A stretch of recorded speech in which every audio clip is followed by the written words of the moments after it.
Fine, folks. I just wanted to put up this little video really quick of the greatest tip you can ever receive when it comes to hunting agates.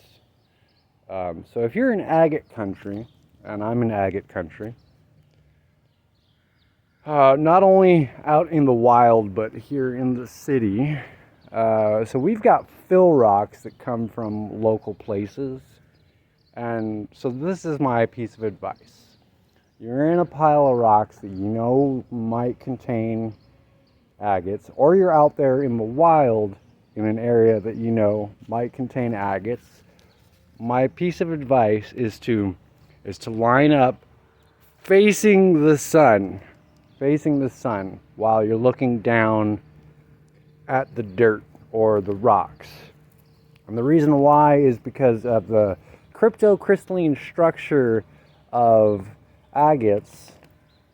They tend to capture light inside them and cause it to bounce around all crazy like. And so because of this, agates tend to look like they're glowing just a little bit, to the point actually where in forums on the interweb like a decade ago, I found a bunch of forums that were calling them glowies. What a cute little name. Oh great, here comes a garbage truck.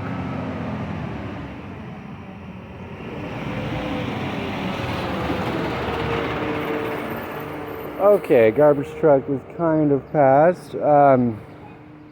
Now, using that trick, I'm already looking directly down at what looks to be a piece of carnelian. I hope it is. Let's go in. See if you guys try to spot the rock. Try to spot the rock before I get to it. Do you see it yet? Do you see it yet? Here it comes. We're going in. You see how it's glowing? Do you see how it's just picking up? Oh, I see another one. Do you see the second one? All right, let's pick up the first one. Yeah, that's definitely a piece of carnelian. All right, but the second one, right there. It's right there. Look at that. Little tiny thing. I personally love collecting these little tiny ones. And that's another rule. You know, you're going to find rocks that are the same size as the rocks that you're looking at. So if you want to find big agates, go to, oh look, I see another one. Go to places where the rocks are big. You want small agates? Go to the small rocks. So I collect a lot of small agates because I like filling up jars with them. And lately, since I've started doing like little terrariums, I'm enjoying using the agates for the terrariums. Let's see if we can find any over on this side. I'm not even like looking hardcore. I'm just like letting my eyes run over everything. But I've been doing this for so long that it's quite easy for me to just skim the rocks really quick, and the glowiness of the agate just pops out to me. It just pops right on out, and I can't help but see them. I mean, like, they're so easy for me to spot, and that's just practice.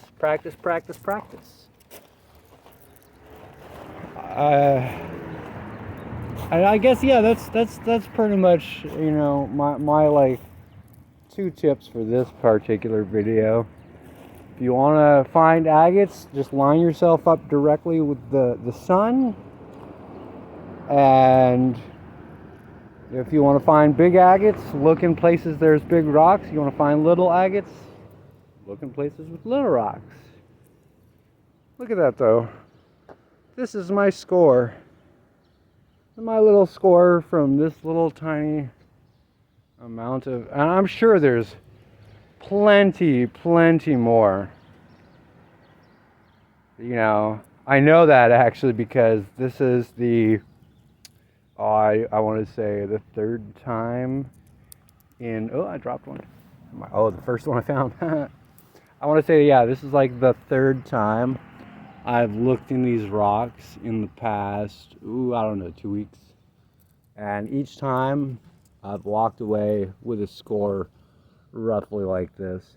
Another thing that you could do that I rarely do just because it helps me find more in the same spot over time. But I mean, like, you could dig around if you wanted to. I'm not really a digger when it comes to agates. I'm more of a, oh, look, a little piece of jasper. I'm more of, oh, hi, Perdaberdo. Oh, Pernilla. Oh, you good dog. I'm more of a surface agate hunter. What is this, piece of glass? I'll take care of that, get that out of these rocks, because that's not safe. Yeah, I'm a surface agate hunter when it comes to in the city. If I'm out there in the like woods or at the beach, I'm definitely going out there with a trowel and like an ice pick. But that's also, I'm not usually just looking for agates. Like if I'm out at the coast, for example, yeah, you're finding agates, but you're also finding a lot of different zeolites, like smithsonite and whatnot. And I really love finding those, but that's a whole nother type of rock to find. Oh, another thing is as you do this, I guess this is a 3 advice thing. The more you hunt, the more you'll start to recognize the other rocks. And so whenever I see beds like this, and I see like pale red rocks, I know without a doubt that I'm not gonna find any agates. I'm looking more for like these kind of grayish, bluish, brownish rocks. Like, you see, I would consider this to be a brown, but what do you know? That's actually a piece of jasper. And that's, oh, look at this. What is this? A piece of agate quartz? Quartzy agate? It's just a little agate. See, that's how many I find all the time. Oh yeah, I forgot I still had this piece of glass. Yeah, so look for, your brain will start to memorize the other types of rocks going on. And yeah, so I mean, like, oh, I dropped an agate and come back. And so yeah, that's the you can, in the agates, you can also find, you'll find jasper, possibly petrified wood. What else could you find? I mean, I've found chalcedony before in agate piles. Chalcedony is essentially unbanded agate.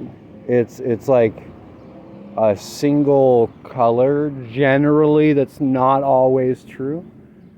But chalcedony, agate, jasper, extremely rarely you can find quartz, but it's generally going to be in more of a quartz rock formation, so it's going to be like that white rock. Yeah, that's pretty much it. I think I'm just drabbling on now, so enjoy the knowledge and happy hunting. Bye!